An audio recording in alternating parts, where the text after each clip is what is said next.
తిరుపతిలో Vega jewellers exhibition and sale. Hiranya bridal collection grand launch July 4th, 5th hotel Kansas Tirupati. మరికాసేపట్లో ఐర్లాండ్తో రెండవ టీ20 మ్యాచ్ జరగబోతుంది. మొదటి మ్యాచ్ ఘోర పరాభవం తర్వాత రెండో మ్యాచ్లో ఏమైనా మార్పులు ఉంటాయా, ఏ విధంగా టీం 11ని సెలెక్ట్ చేస్తారనేటువంటిది, ఏ ప్రాతిపదికన 11ని తీసుకుంటారనేది ఇప్పుడు ఉత్కంఠగా మారింది. దీనికంటే అతి ఇంపార్టెంట్ విషయం ఏంటంటే వైభవ్ సూర్యవంశీ ఐర్లాండ్ టూర్కి వెళ్ళేటప్పుడే ఇక్కడి నుంచి ఇండియా జెర్సీ తీసుకొని వెళ్తున్న సందర్భంలో మొదటి మ్యాచ్లో అంతర్జాతీయ మ్యాచ్ అరంగేట్రం చేస్తాడనుకున్న సందర్భంలో మొదటి టీ20కి పక్కన పెట్టేశారు వైభవ్ సూర్యవంశీని. ఆ పక్కన పెట్టినటువంటి మ్యాచ్లో దారుణమైనటువంటి ఓటమి పాలైంది టీమిండియా.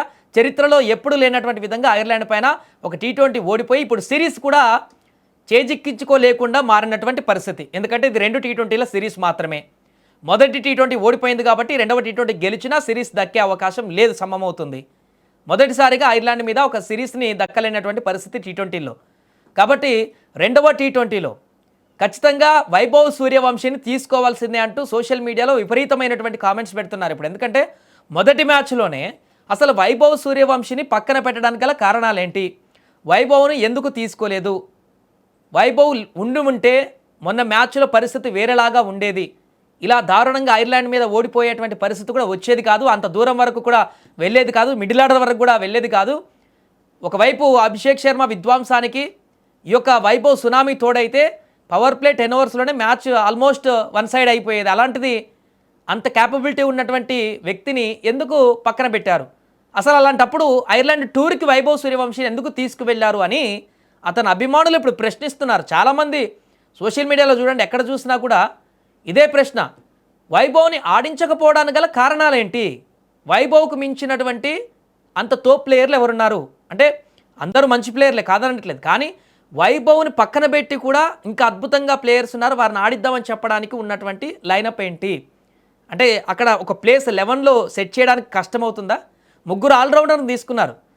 మొన్న అందరూ అదే మొదటి మ్యాచ్ అయిపోయిన తర్వాత ప్రతి ఒక్కరు విమర్శించింది కూడా అదే. వాషింగ్టన్ సుందర్ ఎందుకు, శివం దూబే, అక్షర్ పటేల్ ముగ్గురిని ఆల్రౌండర్ని తీసుకోవడం ఏంటి, ఒక స్పెషలిస్ట్ బౌలర్ని తీసుకొని ఒక ఆల్రౌండర్ తగ్గించి వైభవ్ సూర్యవంశీని ఇంప్లిమెంట్ చేస్తే బాగుండు కదా అనేటువంటి ప్రశ్నలు కూడా ఉత్పన్నమయ్యాయి. అది ఎప్పుడు ఓడిపోవడానికంటే ముందే వచ్చాయి ఈ ప్రశ్నలు, ఇంకా ఓడిపోయిన తర్వాత ఇంకెక్కువ అయిపోయాయి. వైభవ్ సూర్యవంశీ లాంటి ప్లేయర్ని ఐర్లాండ్ లాంటి చిన్న జట్టు మీద ఒక మ్యాచ్ ఆడిపించి తనకు అంతర్జాతీయ అనుభవం, ఆ ఎక్స్పీరియన్స్ మొదటి మ్యాచ్ ఇక్కడ కలిగిస్తే నెక్స్ట్ ఇంగ్లాండ్ టూర్కి ఇంకా బెటర్గా తను అలవాటు పడేటువంటి అవకాశం ఉంటుంది.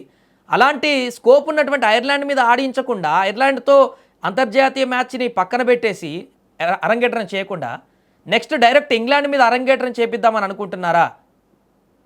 అసలు ఏంటి ప్లాన్ అనేది అర్థం కాక చాలామంది ప్రశ్నిస్తున్న సందర్భం. మరి రెండవ టీ20 మ్యాచ్లోనైనా వైభవ్ సూర్యవంశీ ఆడుతాడా లేదా? వైభవ్ సూర్యవంశీ ఆడకపోతే పరిస్థితి ఏ రకంగా ఉంటుంది?